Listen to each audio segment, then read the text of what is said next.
Welcome back to the KOAM Morning News, and we are joined this morning by two very special guests, Katie Sweezy and Suki Fields, and I want to talk to you guys. Thank you so much for joining us, first of all. We really appreciate it. Thank you. I understand VETlinks, the organization, this is going to be a pretty special event tomorrow, and it's all based around Katie, what's in your hands. So can you sort of explain what you're holding and why? Well, I'm holding a quilt donated to an organization that I volunteer for called VETlinks.org. And Suki's been so gracious to donate this quilt to our organization so that we can accept donations and give this quilt away as a raffle. So we're going to be, we've set up a raffle and we're selling tickets for $10 and all of the proceeds are going to VETlinks.org.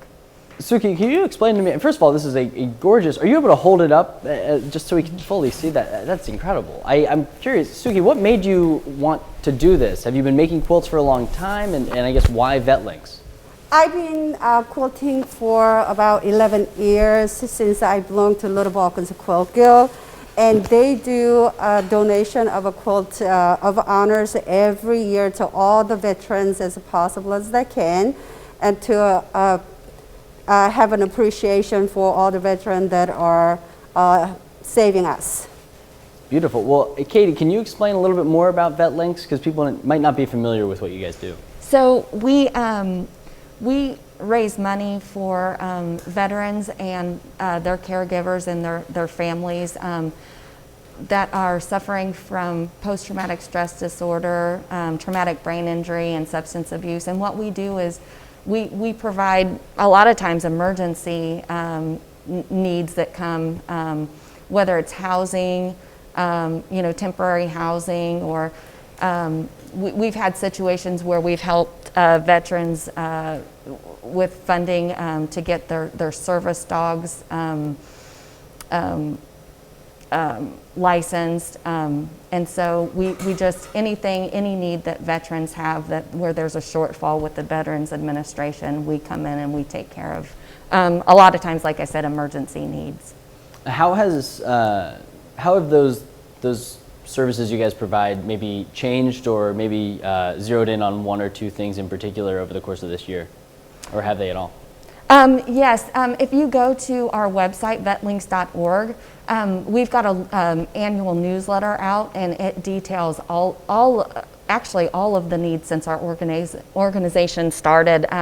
We detail all of the veterans that we've helped and served, and we are a nationwide organization. So, but we have a lot of focus in the Southeast Kansas area. So.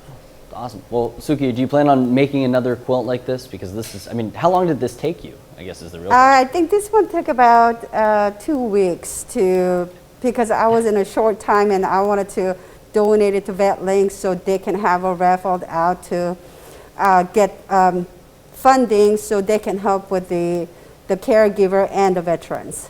2 weeks? Yes. I was in a hurry. Unbelievable. Well, that's super cool. We appreciate both of you joining us this morning. We're going to have all the information about tomorrow's event on our website at koamnewsnow.com. Just go to our morning show page. We'll have the VETlinks link on there. We'll also have information. It's 11 a.m. to 5 p.m. tomorrow. Is that correct, Katie? Yeah, and Jesse, also, if folks want to donate, they're not going to be at the mall between 11 and 5, or I'm sorry, it's 11 and 3 tomorrow. 3. They can go to our website or our social media Facebook page, VETlinks.org, and make a donation through that, and we will send this quilt anywhere to any veteran or any individual that wins the actual quilt. So we can put it in the mail. So. Well, thank you for clarifying that info. Yep. We'll make sure that is all correct on our website, and we will be right back on the KOAM Morning News after this.